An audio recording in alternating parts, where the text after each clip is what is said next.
Parta verde loureiro, deixa clarear a lúa.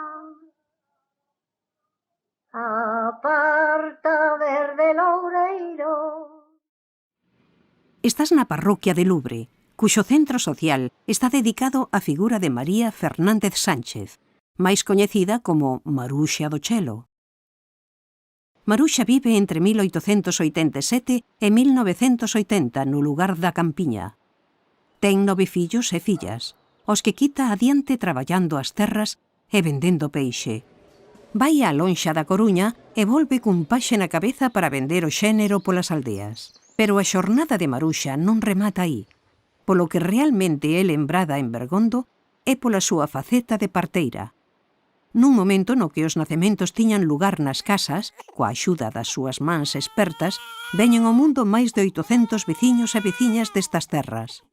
Chámana a calquera hora do día ou da noite para que acuda aos partos. Un traballo que non se remunera, e polo que apenas recibía humildes presentes das súas veciñas. Algúns médicos chegaron a solicitar o seu apoio en partos complicados, recoñecendo a súa sabedoría e bo facer.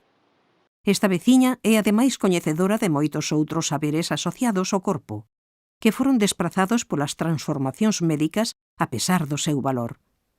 É compoñedora, coñece as propiedades medicinais das ervas e elabora ungüentos para curar os males do día a día.